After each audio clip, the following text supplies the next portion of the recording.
नमस्कार विद्यार्थियों। भारतीय शासन और राज्य व्यवस्था के अंतर्गत लोकतंत्र के बारे में हम अध्ययन कर रहे थे। भारत ने लोकतंत्रात्मक शासन पद्धति को ग्रहण किया है और लोकतंत्र जनता का, जनता के लिए, जनता द्वारा शासन है। भारत का जो लोकतंत्र है 1950 से भारत का लोकतंत्र निरंतर विकास के पथ की ओर अग्रसर है।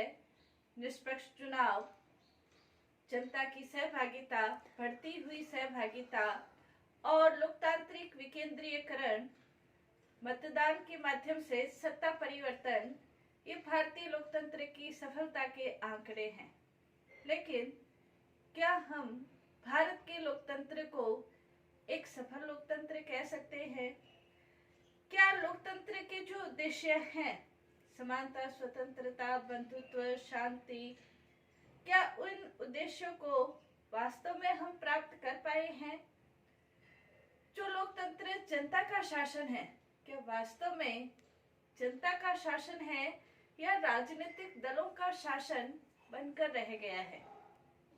जैसे जॉर्ज बर्नार्ड शॉ ये कहते हैं कि लोकतंत्र समय बर्बाद करने वाली और धन बर्बाद करने वाली, अपनी खूबियों के साथ भ्रमित करने वाला शासन है और ये जनता को इस भ्रम में रखता है कि आप शासक हैं, जबकि जो सत्ता है वो गिने चुने लोगों के हाथ में विद्यमान रहती है।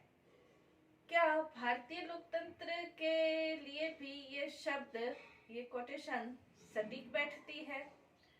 भारतीय लोकतंत्र को किन प्रकार की चुनौतियों का सामना करना पड़ता है, उसके बारे में आज हम अध्ययन करेंगे कि लोकतंत्र के समक्ष, हालांकि भारतीय लोकतंत्र को हम सफल लोकतंत्र कह सकते हैं, दुनिया का सबसे बड़ा लोकतांत्रिक राज्य कह सकते हैं, मतदान की दृष्टि से, चुनाव की दृष्टि से भारत का लोकतंत्र एक सफल लोकतंत्र है। लेकिन लोकतंत्र के अंतर्गत अनेक प्रकार की चुनौतियों का सामना आज भारत के लोकतंत्र को करना पड़ रहा है।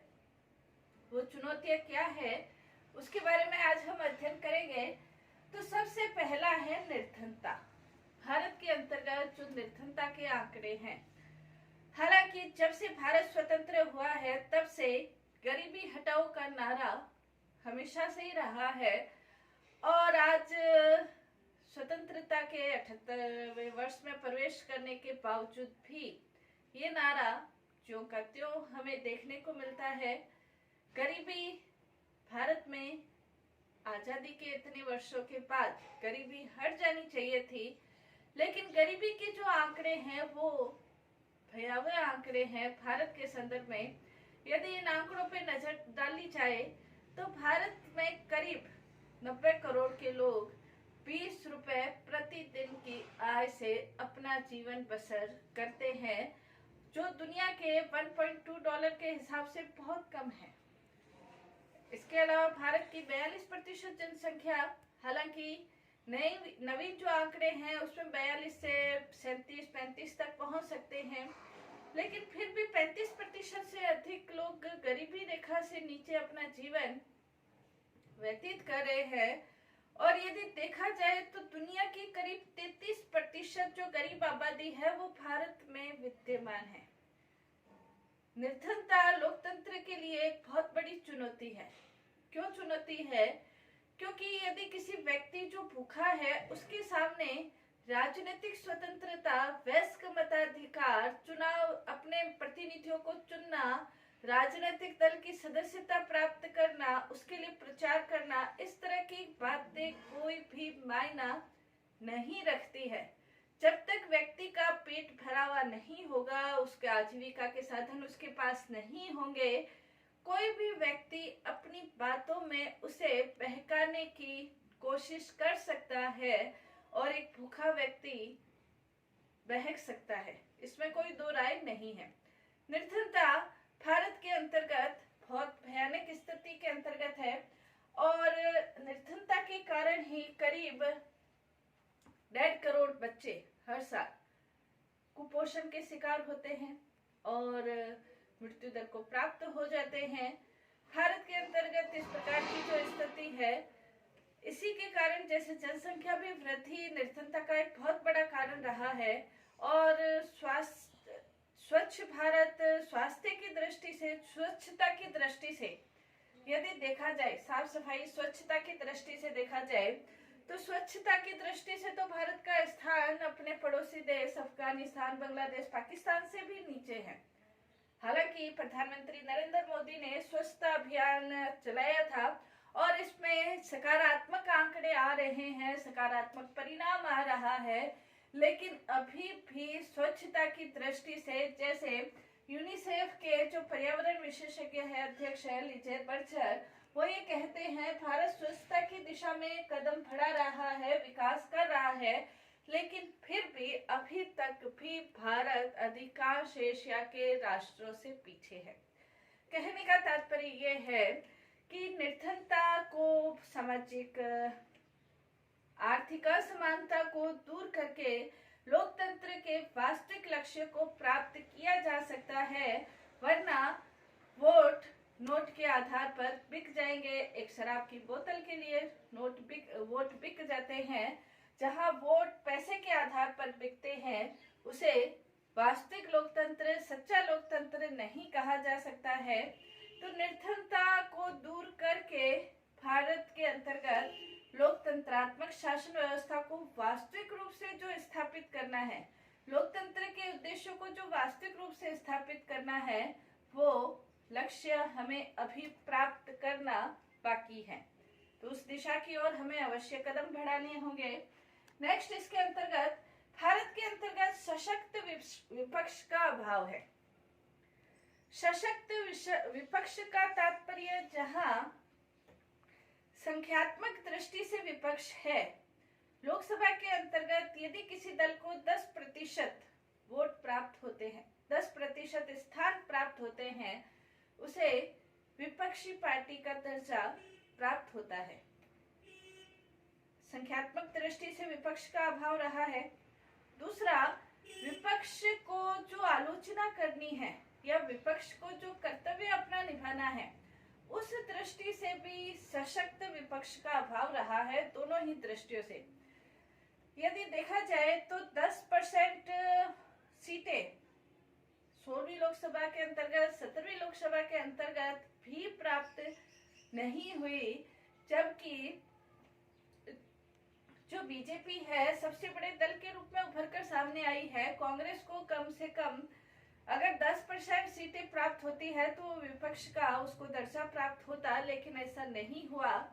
तो संख्यात्मक दृष्टि से देखा जाए तो विपक्ष का अभाव रहा है। लेकिन जो विपक्ष की भूमिका है, विपक्ष की भूमिका क्या होनी चाहिए कि विपक्ष की भूमिका सत्ताधारी दल को हमेशा जागरूक रखे, हमेशा वो सचेत रखे और उसे जन कल्याणकारी कार्यों की ओर, लोक कल्याणकारी कार्यों की ओर, लोकतंत्र की ओर उसे हमेशा अग्रसर करे। ये विपक्ष की भूमिका होनी चाहिए। लेकिन भारत के अंतर्गत विपक्ष ये भूमिका नहीं निभाकर, बल्कि विपक्ष की जो भूमिका है वो विरोध के लिए विरोध की स्थिति को लागू करती है। विपक्ष जनता के बारे में नहीं सोचता, बल्कि विपक्ष आने वाले चुनाव के बारे में सोचता है, ताकि जो आने वाले चुनाव है उसके आधार पर वो सीटें प्राप्त कर सके और सत्ता प्राप्त कर सके। विपक्ष सत्ताधारी दल की यदि वो सही कार्य है तो भी उसमें आलोचना करता है, कमी निकालता है, उसका मार्ग भ्रमित करता है, जिससे वास्तविक तथ्य, जहां आंतरिक राजनीति दूषित होती है, वैदेशिक राजनीति के ऊपर भी इसका बहुत बुरा प्रभाव पड़ता है। विदेश के अंतर्गत जहां राष्ट्र की एकता लोगों के समक्ष प्रस्तुत होनी चाहिए, वहां लोगों के बीच वैमनस्य, कटुता, दुर्भावना, इस तरह की भावनाएं विदेश के अंतर्गत प्रस्तुत होती है। और जब विदेशी लोगों को ये लगता है कि भारत में एकता का अभाव है, भारतीय लोगों में, दलों में एकता का अभाव है, तो विदेश नीति भी कहीं न कहीं प्रभावित नहीं कह सकते, दुष्प्रभावित होती है। कहने का तात्पर्य ये है कि संख्यात्मक दृष्टि से तो विपक्ष का अभाव रहा ही रहा है। अनेक लोकसभा चुनाव के अंतर्गत जैसे 16वीं 17वीं में तो है ही है विपक्ष का अभाव संख्यात्मक दृष्टि से, लेकिन कार्यात्मक दृष्टि से भी विपक्ष को जो भूमिका निभानी चाहिए, जो सत्ताधारी दल है उसको सचेत रखने की, उसमें भी वो अपनी भूमिका नहीं निभाता। उसका कार्य खाली सत्ताधारी दल का विरोध करना रहता है, जबकि विपक्ष इस स्थिति में होना चाहिए, संख्यात्मक दृष्टि से भी और कार्यात्मक दृष्टि से भी इस स्थिति में होना चाहिए कि यदि सत्ताधारी दल अपना कार्य सही प्रकार से नहीं करे तो छाया मंत्रिमंडल कि अगर वो सत्ताधारी दल कार्य नहीं करे तो छाया मंत्रिमंडल के रूप में वो नेक्स्ट सरकार देने के लिए वो तैयार रहे। इस तरह की भूमिका का भारत में अभाव ही दिखता है। तो सशक्त विपक्ष लोकतंत्र का एक महत्वपूर्ण तत्व है और सशक्त विपक्ष है तभी सत्ता जनता के हित में कार्य करने की ओर अग्रसर हो। लोकतंत्रात्मक शासन व्यवस्था के अंतर्गत एक सशक्त विपक्ष की भूमिका महत्वपूर्ण है।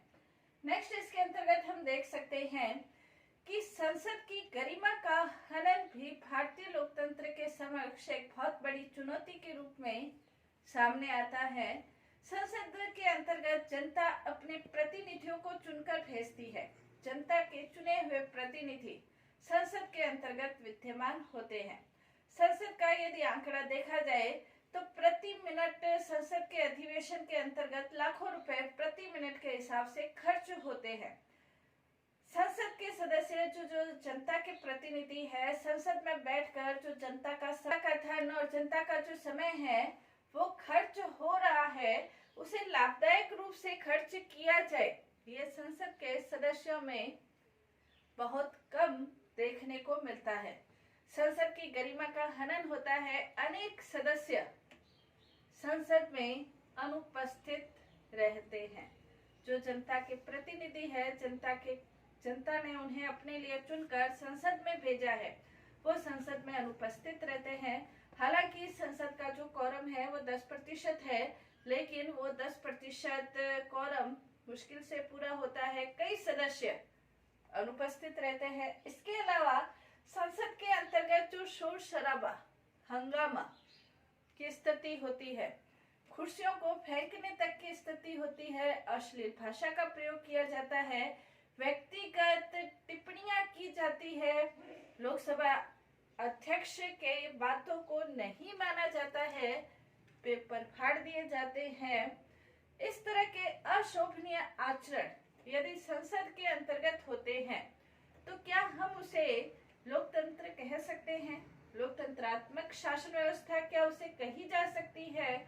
जहां जनता के प्रतिनिधियों के द्वारा इस तरह का अशोभनीय आचरण किया जाता है, उसको हम लोकतांत्रिक शासन व्यवस्था, लोकतंत्र के अंतर्गत जो व्यवस्था है वो व्यवस्था वाद विवाद, समझौता प्रवृत्ति, विचार विनिमय की प्रक्रिया के आधार पर कोई निर्णय लिया जाता है।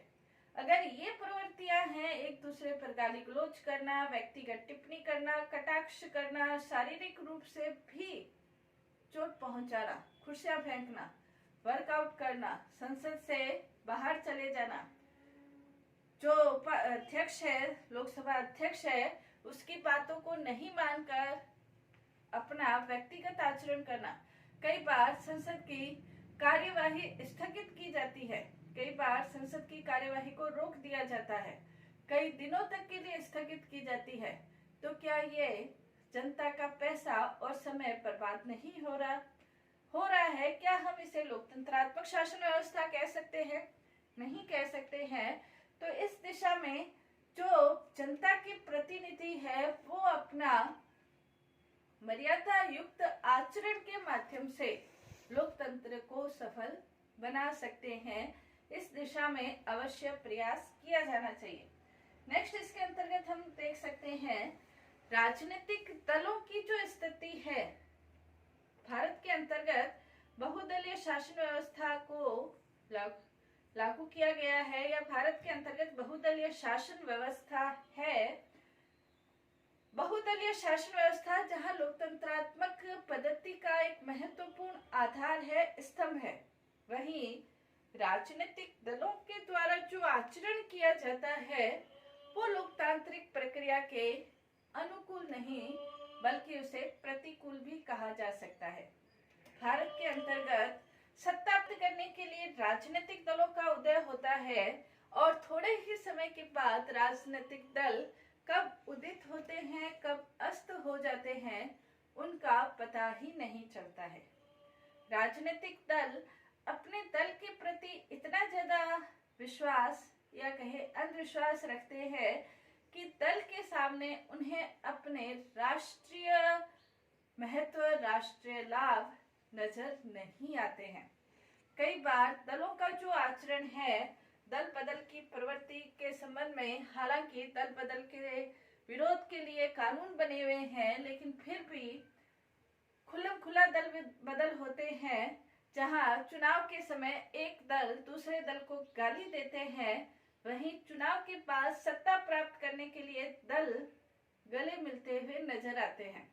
जो पहले गाली देते थे वो गले मिलते हुए नजर आते हैं। दलों की किसी भी प्रकार की विचारधारा, कोई भी आचरण, कोई मर्यादा युक्त व्यवहार, किसी भी प्रकार की विशेषता दलों के अंतर्गत देखने को नहीं मिलती है। इसका यदि प्रत्यक्ष उदाहरण हम देखें तो महाराष्ट्र के अंतर्गत बीजेपी और शिवसेना ने मिलकर चुनाव लड़ा, लेकिन चुनाव के बाद मुख्यमंत्री की होड़ लग गई और मुख्यमंत्री का पद प्राप्त करने के लिए शिवसेना कांग्रेस के गोद में जाकर बैठ गई। कहने का तात्पर्य यह है कि जनता ने जिस गठबंधन को, जिस दल को अपना मत प्रदान किया, क्या चुनाव के बाद दल परिवर्तन करके जनता के मत को पलट देना क्या राजनीतिक दलों के लिए ये शोभनीय है? मध्य प्रदेश के अंतर्गत भी देखें तो कमलनाथ मुख्यमंत्री थे, लेकिन कमलनाथ के अंतर्गत ज्योतिराव सिंधिया ने दल परिवर्तन किया और बीजेपी में शामिल हुए, सत्ता हट गई। इस प्रकार का जो राजनीतिक दलों का जो आचरण है वो लोकतांत्रिक आचरण नहीं कहा जा सकता है और लोकतंत्र के विरुद्ध जाकर आप दूसरे दलों के साथ गठबंधन करना, दूसरे दलों की सदस्यता ग्रहण करना, ये जनता के साथ विश्वासघात की स्थिति कही जा सकती है, जो स्वच्छ लोकतंत्र के लिए बहुत बड़ी चुनौती कही जा सकती है। भारत के अंतर्गत राजनीतिक दलों का जो आचरण रहता है वो न तो वो किसी भी प्रकार की विचारधारा से बंधे हुए होते हैं, न किसी भी प्रकार के आदर्श से बंधे हुए होते हैं, न उनका कोई लक्ष्य होता है, न उनका कोई कार्यक्रम होता है। कोई भी दल, किसी भी दल में, जैसे अभी बिहार के अंतर्गत हम देख सकते हैं कि विभिन्न दलों का एक गठबंधन तैयार हो गया, महागठबंधन जिसे कहते हैं। उसमें सभी प्रकार के दल, एक दूसरे से ध्रुव विरोधी दल भी उसके अंतर्गत शामिल हो गए। तो क्या ये स्वच्छ राजनीति, स्वच्छ लोकतंत्र का सबूत कहा जा सकता है?